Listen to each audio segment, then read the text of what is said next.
राहुल गांधी आजकल राजनीति में इतने एक्टिव हैं जिसका कोई जवाब नहीं, क्योंकि 2024 में उन्हें प्रधानमंत्री बनना है, ऐसा कांग्रेस पार्टी को लगता है। इसलिए ही राजनीति करने का तरीका भी अब लगातार बदलता जा रहा है। कभी वो खेतों में देखे जाते हैं, कभी मोटरसाइकिल ठीक करते हुए देखे जाते हैं, कभी ट्रक में बैठे नजर आते हैं, तो कभी पहियों वाली ट्रॉली को कूली बनकर सिर पर उठाए हुए दिखते हैं। और अब इन सबसे आगे बढ़कर एक कदम राहुल गांधी ने उठाया है हिंदू और सनातन पर। राहुल गांधी ने जबरदस्त विचार प्रकट किए हैं, हो सकता है पढ़ने वाला फैन भी हो जाए। लेकिन क्या ये वही राहुल गांधी है जिनकी मोहब्बत की दुकान उदयनिधि स्टालिन के बयान पर बंद हो जाती है? आज अब राहुल गांधी ने जो हिंदू धर्म के विचार अपने साझा किए हैं, उसके बाद जो रुझान आए हैं वो दिखाएंगे।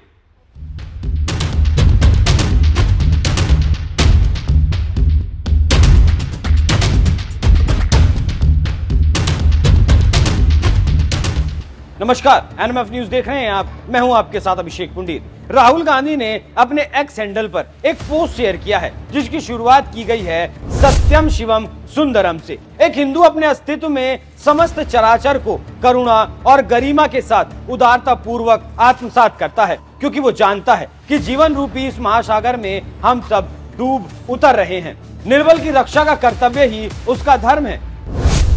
इसके बाद एक और 2 पन्नों का लेटर शेयर किया गया है। उस लेटर में क्या लिखा गया है वो मैं आपको आखिर में बताऊंगा, लेकिन इस लेख में राहुल गांधी ने बताया है कि हिंदू धर्म क्या है। हिंदू धर्म किसी राष्ट्र की किसी विशेष भूभाग से नहीं जुड़ना चाहिए। अच्छी बात है, राहुल गांधी ने अपने हिसाब से सनातन की व्याख्या तो कर दी, लेकिन अफसोस तब राहुल गांधी की तो छोड़िए, पूरा गांधी परिवार चुप्पी साधे रहता है जब वो कोर्ट के ऊपर जनेऊ धारण कर लेते हैं। राम सेतु के मामले में सुप्रीम कोर्ट में दस्तावेज दाखिल करके वो कहते हैं कि राम का तो अस्तित्व ही नहीं था।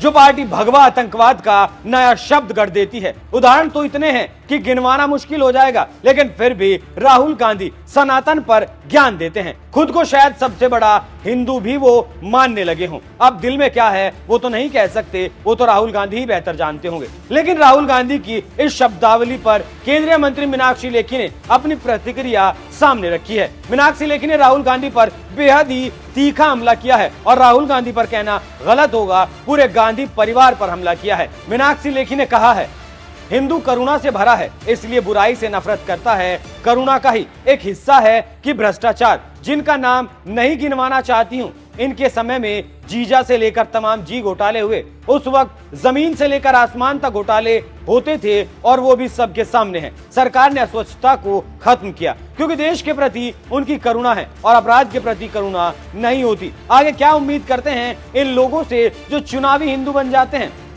ऐसे लोग करते कुछ और हैं, दिखाते कुछ और हैं। मीनाक्षी लेखी के मुताबिक राहुल गांधी चुनावी हिंदू हैं, जो कि आज के हालात को देखकर किसी भी लिहाज से गलत तो नहीं लगता। सोशल मीडिया पर भी राहुल गांधी की खूब धज्जियां उड़ाई जा रही हैं। सर राजीव सूद नाम के एक यूजर ने लिखा, जब आप श्री राम के अस्तित्व को ही नहीं मानते तो ये सब ढकोसला क्यों? क्या केवल वोट देने के लिए? कुणाल पटेल नाम के यूजर ने तो एक फोटो शेयर किया जिस पर लिखा है, जो लोग मंदिर जाते हैं वो लड़की छेड़ते हैं। RAE नाम के एक यूजर ने चुनावी हिंदू लिखते हुए एक वीडियो शेयर किया है जिसमें राहुल पूजा करते हुए दिखाई देते हैं और जब वो पूजा कर बाहर आते हैं तो पत्रकार पूछता है कि पूजा कैसी थी, तो राहुल गांधी कहते हैं कि पता नहीं, लोगों ने मुझे बुलाया और मैं आ गया। तो ऐसे में साफ है कि राहुल का ये ज्ञान मात्र एक ढकोसला है, उससे ज्यादा कुछ भी नहीं। साथ ही हो सकता है कि जो सनातन को लेकर आजकल चल रहा है उस पर रफू करने की राहुल गांधी ने कोशिश की हो। और राहुल गांधी से एक सवाल भी है, अगर राहुल गांधी इतने ही बड़े हिंदू और हिंदुत्व और सनातन को मानते हैं तो स्वामी प्रसाद मौर्य के बयान पर खुलकर क्यों नहीं बोलते, जब स्वामी प्रसाद मौर्य कहते हैं कि रामचरितमानस की कुछ चौपाइयों को बैन कर देना चाहिए। बिहार के शिक्षा मंत्री चंद्रशेखर भी रामचरितमानस पर बयान देते हैं, राहुल गांधी उनकी खिलाफत नहीं करते। अपनी पार्टी के नेता हैं कार्ति चिदंबरम, वो भी सनातन धर्म का अपमान करते हैं, लेकिन राहुल गांधी चुप रहते हैं। उदयनिधि स्टालिन का बयान जिसमें कहा गया है कि सनातन धर्म का समूल नाश कर देना चाहिए, उस बयान पर भी राहुल की मोहब्बत की दुकान बंद हो गई थी, उसका शटर खोलें और बताएं कि स्टालिन ने जो कहा है वो गलत कहा है। तब जाकर राहुल इस तरह की चिट्ठी पोस्ट करें और हिंदुत्व और सनातन पर अपना ज्ञान लोगों को दें। आप राहुल गांधी की इस चिट्ठी पर क्या राय रखते हैं? अपनी राय हमें कमेंट कर जरूर बताइएगा। साथ ही आपको दिखाते हैं कि राहुल गांधी ने अपनी उस चिट्ठी में लिखा क्या है। कल्पना कीजिए, जिंदगी प्रेम और उल्लास का, भूख और भय का एक महासागर है और हम सब उसमें तैर रहे हैं। इसकी खूबसूरत और भयावह, शक्तिशाली और सतत परिवर्तनशील लहरों के बीचों बीच हम जीने का प्रयत्न करते हैं। इस महासागर में जहां प्रेम, उल्लास और अथाह आनंद है, वहीं भय भी है, मृत्यु का भय, भूख का भय, दुखों का भय, लाभ हानि का भय, भीड़ में खो जाने और असफल रह जाने का भय। इस महासागर में सामूहिक और निरंतर यात्रा का नाम जीवन है, जिसकी भयावह गहराइयों में हम सब तैरते हैं। भयावह इसलिए क्योंकि इस महासागर से आज तक न तो कोई बच पाया है और ना ही कोई बच पाएगा। जिस व्यक्ति में अपने भय की तह में जाकर इस महासागर को सत्यनिष्ठा से देखने का साहस है, हिंदू वही है। ये कहना कि हिंदू धर्म केवल कुछ सांस्कृतिक मान्यताओं तक सीमित है, उसका अल्प पाठ होगा। किसी राष्ट्र या भूभाग विशेष से बांधना भी उसकी अवमानना है। भय के साथ अपने आत्म के संबंध को समझने के लिए मनुष्यता द्वारा खोजी गई एक पद्धति है हिंदू धर्म। ये सत्य को अंगीकार करने का एक मार्ग है। ये मार्ग किसी एक का नहीं, मगर ये हर उस व्यक्ति के लिए सुलभ है जो इस पर चलना चाहता है।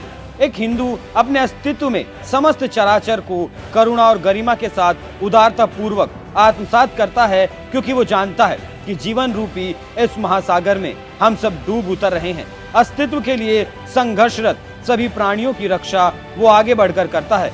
सबसे निर्बल चिंताओं और बेआवाज चीखों के प्रति भी वो सचेत रहता है। निर्बल की रक्षा का कर्तव्य ही उसका धर्म है। सत्य और अहिंसा की शक्ति से संसार की सबसे असहाय पुकारों को सुनना और उनका समाधान ढूंढना ही उसका धर्म है। एक हिंदू में अपने भय को गहनता से देखने और उसे स्वीकार करने का साहस होता है। जीवन की यात्रा में वो भय रूपी शत्रु को मित्र में बदलना सीखता है। भय उस पर कभी हावी नहीं हो पाता, वरन घनिष्ठ सखा बनकर उसे आगे की राह दिखाता है। एक हिंदू का आत्म इतना कमजोर नहीं होता कि वो अपने भय के वश में आकर किसी किस्म के क्रोध, घृणा या प्रतिहिंसा का माध्यम बन जाए।